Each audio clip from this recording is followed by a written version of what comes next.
In some interspecific relationships, those two species happen to live in very direct and intimate contact with one another. And we call these symbioses. And symbiotic relationships aren't necessarily beneficial for both parties, right? A parasitic relationship is a symbiosis. But they do live in very intimate and direct contact with one another.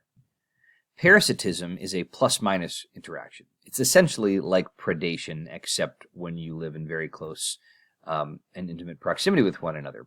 So the parasite benefits, derives nourishment from the host, and the host is harmed in the process. And if the parasite lives inside your body, we call it an endoparasite. And if it lives on the outside of your body, it's an ectoparasite. So, for instance, tapeworm that could be on the inside of your body is an endoparasite. A tick or lice or something like that are ectoparasites. We spent a lot of time talking about parasites when we talked about invertebrates, because most parasites, not all, are invertebrates. And some of them have very, very complex life cycles involving a number of hosts, for instance, trematodes that we talked about. And some parasites very dramatically decrease the host's fitness, and some just marginally decrease the host's fitness. Some are able to alter the host's behavior in order to meet their own needs.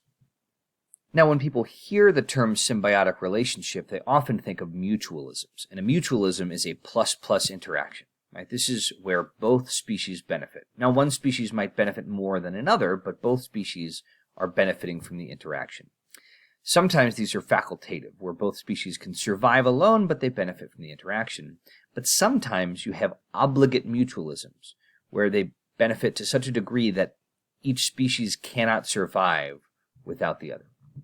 Great example of mutualism is the acacia tree, and a species of ants that lives on and protects the acacia tree. It clears the area below the acacia tree so that you don't have any competition to speak of.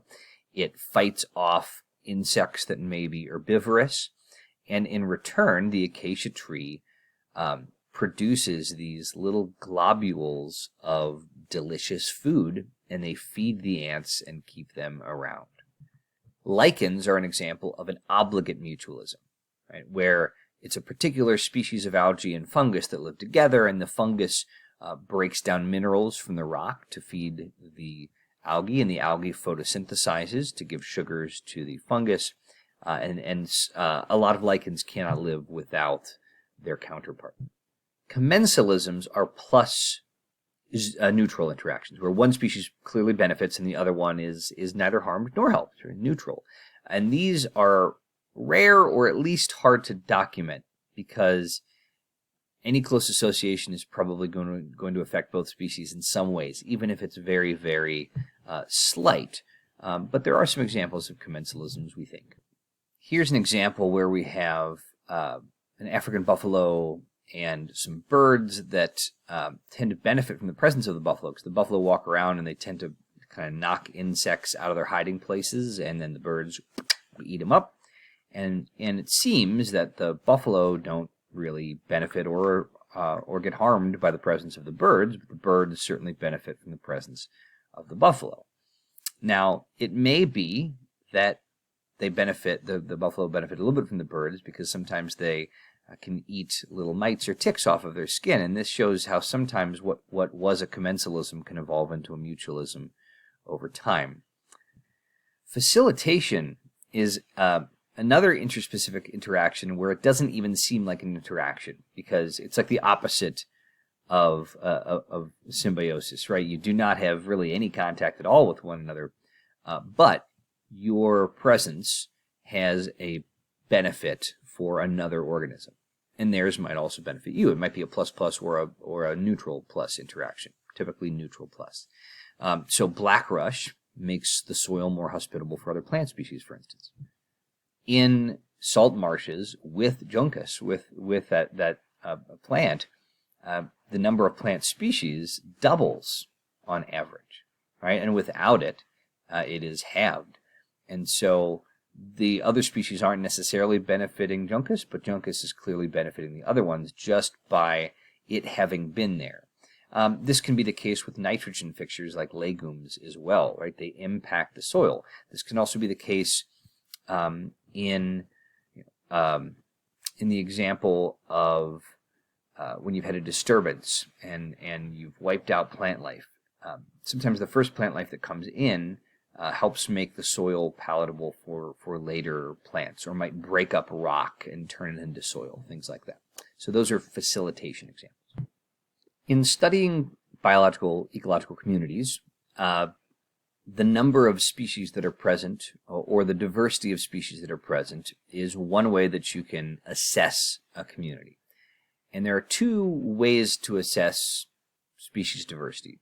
One is species richness, and that's just the number of different species in a community.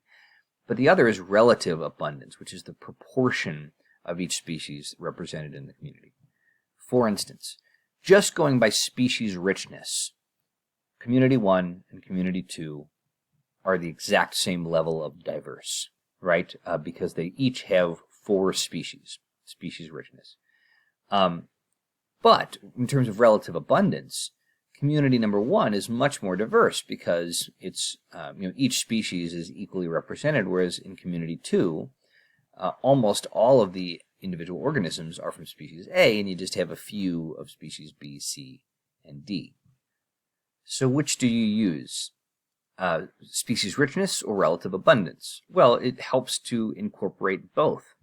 And there's a mathematical way to do that called a Shannon Diversity Index, where you essentially take the percentage of each species by the natural log and add it to the natural log times the percentage of the relative abundance, I should say, of each other species. And because you're taking the percentage as part of this calculation, but you're also adding a new calculation for each species that's there, having more species will give you a higher Shannon Diversity Index, as will having a more even relative abundance. Now, don't worry too much. I'm not going to make you guys use this equation and calculate Shannon diversity, although you may have to at some point. If you ever take an ecology class, you almost certainly will have to. But I want you to know what it's there for, right? It's there to be an index of species diversity that incorporates both the number of species, or species richness, and the relative abundance of species. Depending on the type of organism and the type of community, it can be difficult to establish the number and relative abundance of a species, especially for very tiny organisms like microbes. And now we are able to use molecular tools to do this. You can essentially grab, for instance, a bunch of soil, and if you want to know the microbial diversity there, you can sequence a bunch of the DNA and compare it to banked sequences that we have, and see how many different species worth of DNA you have. So using both new molecular tools and sort of a classic Shannon Diversity Index, you can look at soils of different pHs, and you can see that generally around a neutral pH, you tend to have a much higher level of biodiversity. So as the soil gets a little bit more alkaline or a little bit more acidic, you tend to lose biodiversity. Well, what is the benefit of biodiversity, other than the fact that we like organisms, right? This idea of biophilia. Why is it beneficial to a community to have diverse species? And the answer is they tend to be more stable, and this has been shown in a number of different experiments of many different types. But one example is at the Cedar Creek Natural History Area in Minnesota, and this has been a 20-year-long study. And over this huge area, these are roads, and this is a little building, this giant area, they've created their own little tiny communities of varying levels of diversity to run experiments.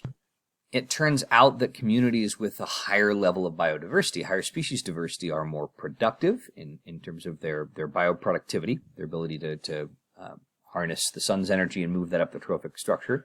They're more stable in their productivity, less highs and lows. They can withstand environmental stresses and recover more quickly, and they're more resistant to invasive species. Right? They're less likely to have an organism from outside their native range land in their community and take over if they have high level of biodiversity. Chances are good that if you've talked about ecology at all in your biological education, you've talked about food chains. And these are links in what we call trophic levels, from top predators down to producers like plants or algae. And it tends to be a little bit more complicated than food chain, and we'll talk about that. But it's a good image to get in your head.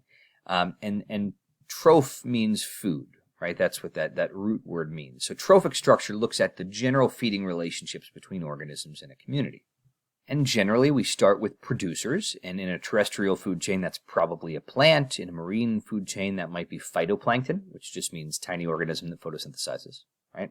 Could be algae or something like that too. And then we have primary consumers. You may also call these herbivores, right, on land. So, your insect that eats plants, for instance, like your locust. In marine ecosystems, this is usually zooplankton, which just means a little tiny creature that eats phytoplankton. Then you get carnivores, which are secondary consumers, because they don't consume primary producers, they consume consumers. So we call them carnivores, right? But carnivores themselves can be eaten, right? Your mouse or vole that might eat a bug can itself be eaten by a snake, for instance, which is then a tertiary consumer, or a bigger fish eats a littler fish, as they say. And sometimes you might have even a quaternary consumer. So in this case, we have a big hawk that captures the snake and eats it up. Or you may have a dolphin or a killer whale that eats the big fish, right? Anyway, this is a food chain, your classic food chain, and I want you to know these terms, right? Primary producer, primary consumer, secondary, tertiary, quaternary. Because it tends to be a little bit more complex than that simple chain, we tend to look at it now in terms of a food web, because there are complex trophic interactions, because one organism doesn't always eat the same thing. Often they'll eat several different things. For instance, a bird, like a penguin maybe, might eat krill, which eats phytoplankton, right? And that makes this bird a secondary consumer, right?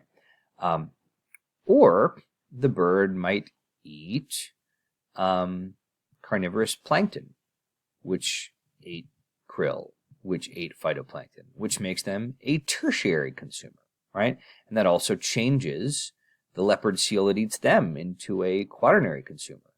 But what if they're eaten by a fish that's eaten by a leopard seal? So then you had phytoplankton eaten by a krill, eaten by carnivorous plankton, eaten by birds, eaten by fish, eaten by leopard seals. Then leopard seals are what? Are we quaternary? I've lost count, right? But the point being that because we have several different food choices, it creates this weird web, and sometimes a single organism can occupy multiple different roles in terms of that trophic structure.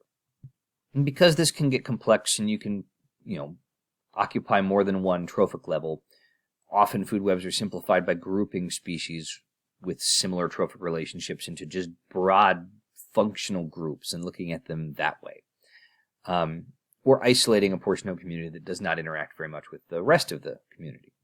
And again, here we have another example where a sea nettle can be at two different levels of trophic structure, depending on whether it eats zooplankton and fish eggs or whether it eats fish larvae. We don't tend to see food chains that are super long, right? They're usually only a few links long, 3, maybe 4, sometimes 5. And why is that? Well, there are two main hypotheses, the energetic and the dynamic stability hypothesis. The energetic hypothesis suggests that because there is inefficient transfer of energy from one trophic level to the next, from producers to primary consumers, from primary consumers to secondary consumers, there's just not enough energy to have long chains. The dynamic stability hypothesis says that long food chains are just less stable than short ones, and so they tend to fall apart. Most of the data tends to point to this energetic hypothesis. One such study promoting the energetic hypothesis was one where scientists controlled how much energy there was based on how much leaf litter they put into these different artificial habitats that they produced. And the one with a lot of leaf litter, meaning a lot of base energy, ended up having many more trophic links than the low or the medium. There are other experiments kind of like this, and most of them again show that the amount of energy that you have and the inefficiency of transfer from one trophic link to the next is going to be the reason why you don't get food chains that are 5, 10, 15 links long.